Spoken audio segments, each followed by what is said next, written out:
Organisational structure. Organizational structure, जब management organization में working performance को कंप्लीट करता है तो वहां पे ऑर्गेनाइजेशनल स्ट्रक्चर का जो फॉर्मेशन होता है, जो वर्किंग स्टाइल होती है, उसी वर्किंग स्टाइल्स को उस ऑर्गेनाइजेशंस के ऑर्गेनाइजेशनल स्ट्रक्चर के नाम से जाना है। वे management complete our performance in a organization, the working style of a organization is known as a organizational structure। Organizational structures के बारे में, ऑर्गेनाइजेशनल स्ट्रक्चर एक नेटवर्क है। Organizational structure is a network. Which type of the network? Different stage of activities to be performance by people or persons for our responsibility and authority and related to our job performance। संगठन के, organisation के जो different stage हैं, जो different working activities है, उसकी activity, उस activities के लिए रिस्पॉन्सिबिलिटी एंड अथॉरिटी को पुट अप करना ही एक ऑर्गेनाइजेशनल स्ट्रक्चर का वर्क है और ये ऑर्गेनाइजेशनल स्ट्रक्चर का नेटवर्क है।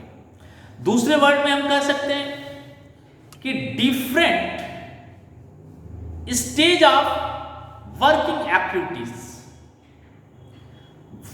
कार्य का, वर्किंग एक्टिविटीज का जो डिफरेंट स्टेज है, उस स्टेज पर रिस्पॉन्सिबिलिटी एंड अथॉरिटी का रिलेशनशिप पुट करना उस जॉब के परफॉर्मेंस के अकॉर्डिंग, ताकि हम सबऑर्डिनेट को और सुपीरियर को क्लासिफाइड कर सकें। ये ऑर्गेनाइजेशनल स्ट्रक्चर है। ऑर्गेनाइजेशनल स्ट्रक्चर टू टाइप का होता है।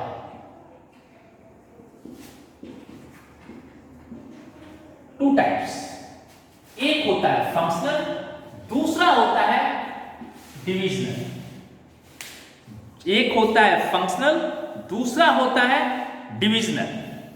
जब फंक्शनल की बात करते हैं, फंक्शनल क्या है? एक ऐसा ग्रुप ऑफ एक्टिविटीज है जो डिफरेंट कार्य के सिचुएशंस को, आपके वर्किंग को, पूरे ऑर्गेनाइजेशनल के, होल एंटरप्राइजेस के वर्क को according to major function of activities classify करता है।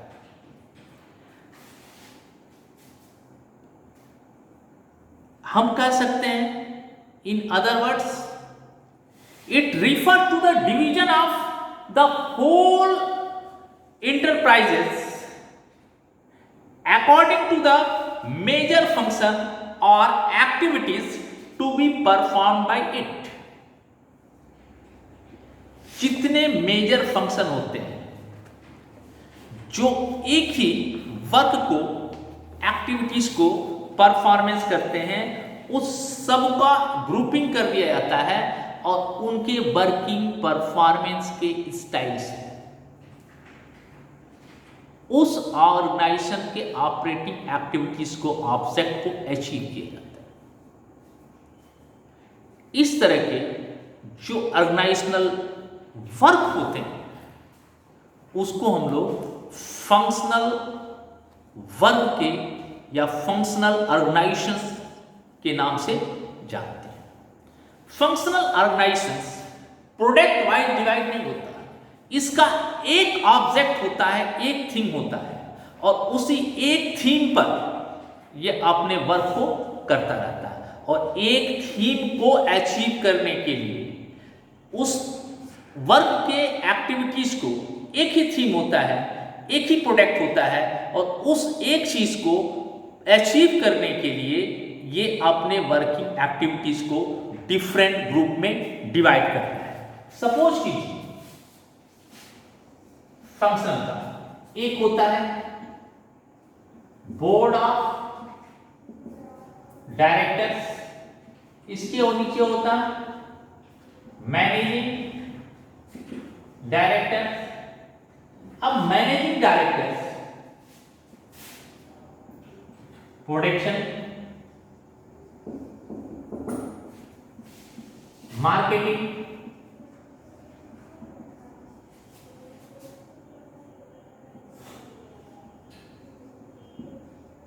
Finance and human. ये ह्यूमन कर सकते हैं, इसको हम फाइनेंस के बाद इसको हम परचेज डिपार्टमेंट भी कर सकते हैं।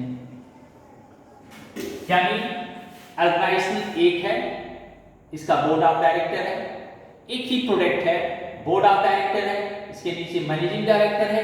एक ही टारगेट को अचीव करने के लिए इसने पूरे ग्रुप ऑफ एक्टिविटीज को, पूरे परफॉर्मेंस एक्टिविटीज को 4 पार्ट में डिवाइड कर दिया और चारों पार्ट अलग अलग फंक्शन करके एक ही प्रोडक्ट के लिए वर्क करते हैं। ऐसे ऑर्गेनाइजेशनल वर्क को हम लोग फंक्शनल ऑर्गेनाइजेशनल स्ट्रक्चर के नाम से जानते हैं। हमारा स्कूल कौन सा ऑर्गेनाइजेशनल स्ट्रक्चर है? हमारा स्कूल फंक्शनल ऑर्गेनाइजेशनल स्ट्रक्चर है, क्योंकि इसका प्रोडक्ट एक ही एजुकेशन, बेस्ट एजुकेशन को प्रोवाइड करना। बेस्ट एजुकेशन को प्रोवाइड करने के लिए अपने ग्रुप का ऑफ एक्टिविटीज को ये डिफरेंट ग्रुप में डिवाइड करता है, जैसे teaching staff, non teaching staff, office staff.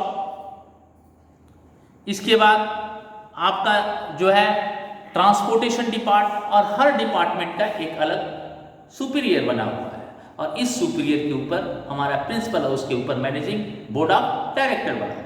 लेकिन एक ही चीज प्रोडक्ट है, एजुकेशन। तो हमारा जो स्ट्रक्चर है वो फंक्शनल स्ट्रक्चर है और फंक्शनल स्कूल हमारा फंक्शनल ऑर्गेनाइजेशनल स्ट्रक्चर है। ये एक ही प्रोडक्ट पर वर्क करता है। अपने टोटल होल वर्क को डिफरेंट ग्रुप ऑफ एक्टिविटीज में डिवाइड करना और फिर अपने टारगेट को अचीव करना है। अब इसका एडवांटेज क्या है? किस ऑर्गेनाइजेशन के लिए सुटेबल है? जहां सिंगल प्रोडक्ट, जहां डाइवर्सिफाइड एक्टिविटीज हो, हाई डिग्री स्पेशलाइजेशन है, यानी उस बेल्ट में, उस क्षेत्र में जो स्पेशलिटी होती है वो हाई डिग्री हो, उच्च क्वालिटी की हो, क्वालिटी उसका बेस्ट हो। ऐसे ऑर्गेनाइजेशंस के लिए ये सुटेबल है। कौन सा चीज? Functional organisational structure. एडवांटेज क्या है? लीड्स ऑफ स्पेशलाइजेशंस, यानी एक चीज में वो स्पेशलिस्ट होता है, स्किल्ड उसके अंदर होता है और वो लीड करता है मार्केट। दूसरा है प्रमोट इफेक्टिव कंट्रोल। जब एक ही टॉपिक पर, एक ही प्रोडक्ट पर वो वर्क करता है तो उसका कंट्रोलिंग पावर उस ऑर्गेनाइजेशनल स्ट्रक्चर में बहुत इफेक्टिव हो जाता है और सबके बीच में कोऑर्डिनेशन, इन सब के बीच में वो ठीक से कोऑर्डिनेशन कर सकता है। अब जब ठीक से कोऑर्डिनेशन करेगा तो आउटपुट तो अपने आप रिजल्ट मिलेगा। इसके बाद इंप्रूव इफिशियंसी। उसके यहाँ जो लोग वर्क करते हैं, जो इम्प्लाई कर होते हैं, उनकी इफिशियंसी पावर जो है इंप्रूव हो जाती है। क्यों? क्योंकि एक ही वर्क को करते करते उसमें वो स्किल्ड हो जाते हैं। Avoid duplications. डुप्लीकेशन चीजों को अवॉइड करता है। नेचुरल और प्योर चीजों को ये आउटपुट के रूप में प्रेजेंट करता है। Market training easier, max training easier, max training easier. अपने एम्प्लॉय को ट्रेनिंग देना उसके लिए बहुत इजी हो जाता है। क्योंकि एक ही प्रोडक्ट है और एक ही कॉन्सेप्ट पर अपने पूरे ऑर्गेनाइजेशनल स्ट्रक्चर को उसे रन करना है। तो उनके लिए उस तरह की ट्रेनिंग देना बहुत इजी होता है, क्योंकि उसी पर वो ऑर्गेनाइजेशनल स्ट्रक्चर बेस होता है और वहीं से वो वर्किंग करता है। तो सब लोग उसमें ट्रेंड होते हैं, सब लोग उसके बारे में सब कुछ जानते हैं जो उस ग्रुप ऑफ एक्टिविटीज के पार्ट होते हैं।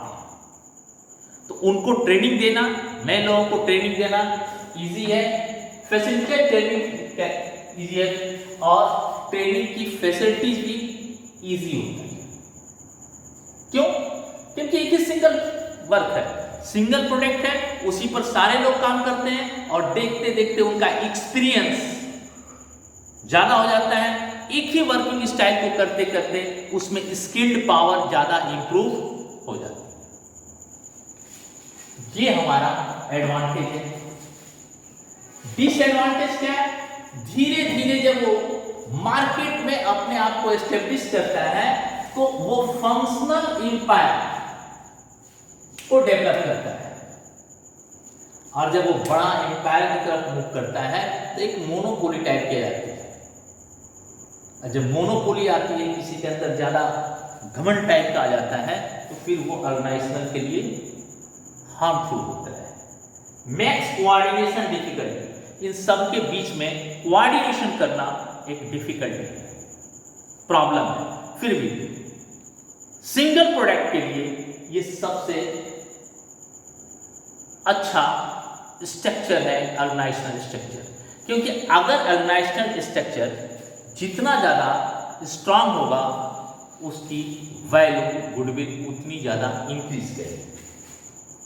Lead to conflict of interest, सब लोग केवल अपने इंटरेस्ट ही देखते हैं और इससे उनका आपस का इंटरेस्ट में टकराव होता है, कॉन्फ्लिक्ट हो जाता है।